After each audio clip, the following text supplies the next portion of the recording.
Germany entered World War II believing that battles were won by tanks, tactics, and terror. The world watched as Blitzkrieg crushed Poland in weeks and France in days. German generals trusted speed, armor, and discipline more than anything else. They believed logistics was a boring background task, not a weapon of war. To them, trucks were secondary, unglamorous, and replaceable tools. When America entered the war, German commanders were not impressed. They mocked the United States as soft, inexperienced, and industrially clumsy. American soldiers were called amateurs by battle-hardened Wehrmacht officers, and American trucks became the biggest joke of all. German generals laughed at the idea that trucks could win wars. They believed horses and railways were enough to supply an army. Germany still relied heavily on horse-drawn wagons even in 1941. Millions of horses pulled artillery, food, and ammunition across Europe. Fuel shortages made full motorization impossible for the German army. Their tanks were powerful, but their supply lines were fragile. Germany planned short wars that would end before logistics became a problem. But World War II did not end quickly. As the war expanded, distance became the enemy. Nowhere was this clearer than on the Eastern Front. Operation Barbarossa stretched German supply lines thousands of kilometers. Roads turned to mud. Rails used different gauges, and fuel ran dry. German tanks often stopped not because of enemy fire, but empty fuel tanks. Still, German generals blamed weather, not planning. They believed American industry could never keep up with German efficiency. They were wrong. Across the Atlantic, something massive was awakening. The United States did not think in terms of battles, but in systems. American planners asked one question above all others: how do we keep moving? Factories began producing weapons on an unimaginable scale. But the real miracle was not tanks or planes. It was trucks. Simple, standardized, reliable trucks. America produced over 2 million military trucks during the war. Each truck was easy to repair,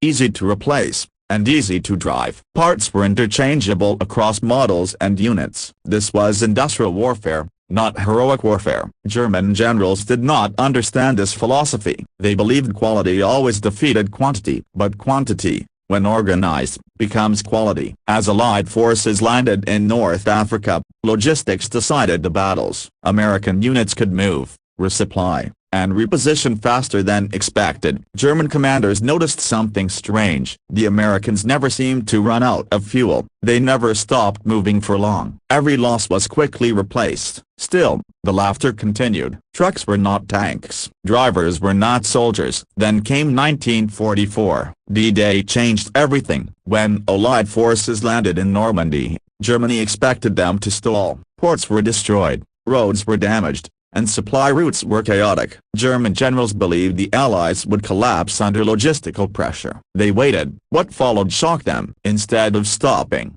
the Allies accelerated. From the beaches of Normandy, a river of trucks began to flow. Day and night, engines roared across French roads. There were no pauses, no breaks, only movement. German intelligence struggled to understand what they were seeing. This was not traditional supply. This was something new, something relentless, something unstoppable. The laughter was beginning to fade. After Normandy, speed became everything. General Patton wanted to push east without stopping. But tanks cannot fight without fuel, soldiers cannot march without food, and armies cannot move without supply. The solution was radical and desperate. It was called the Red Ball Express, a non-stop supply highway built almost overnight. Thousands of trucks were assigned to one mission: move supplies forward at any cost. Most of the drivers were African American soldiers. They worked in dangerous, exhausting conditions. Sleep was optional. Speed was mandatory. Rules were ignored if they slowed delivery. Roads were marked with red balls to guide drivers. One-way traffic kept trucks moving constantly. Accidents were common. Breakdowns were expected. Stopping was not allowed. Each truck carried fuel, ammunition,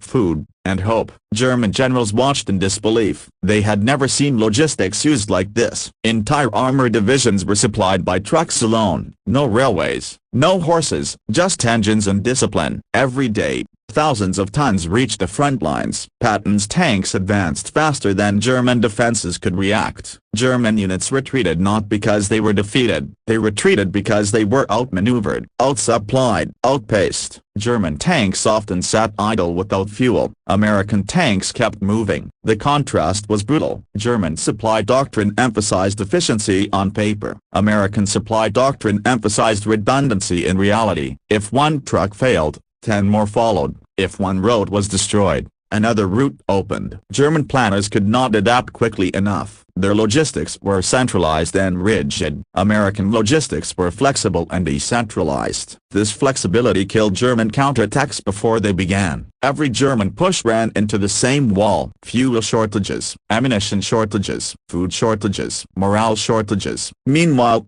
American supply never stopped. German generals finally understood the truth. They were not fighting soldiers alone. They were fighting factories. They were fighting drivers. They were fighting time itself. The Red Ball Express became the silent hero of the war. No medals, no parades, just endless movement. German intelligence reports grew desperate. They warned that American logistics made prolonged resistance impossible. But it was too late. The myth of German superiority was collapsing, not under artillery fire, but under the weight of supply. The laughter was gone. Respect replaced mockery. Fear replaced confidence. German generals now knew they had misunderstood modern war. By late 1944, the outcome was inevitable. Germany still had skilled soldiers, they still had powerful weapons, but they no longer had mobility. The Battle of the Bulge was a final gamble. German tanks pushed forward with limited fuel reserves. The plan depended on capturing Allied fuel depots. It was a desperate move, and it failed. When German fuel ran out, the offensive stopped. American supply lines absorbed the shock. Trucks rerouted. Depots refilled. The advance continued. Logistics strangled German resistance inch by inch. As Allies crossed into Germany, the pattern repeated. German units surrendered with weapons intact but no supplies. Factories were bombed. Railways were destroyed. Trucks became the arteries of victory. Every mile forward was supported by logistics. German generals reflected on their mistakes. They had focused on brilliance, not sustainability. They had ignored supply, thinking courage could replace fuel. They were wrong. The war ended not with one decisive battle, but with millions of small deliveries. Each truck mattered. Each driver mattered. World War II proved the new rule of war. Amateurs talk tactics. Professionals talk logistics. American trucks did not look impressive, but they never stopped. They carried the war on their wheels. German generals never laughed again. History remembered the lesson. Wars are won not by what looks powerful, but by what keeps moving.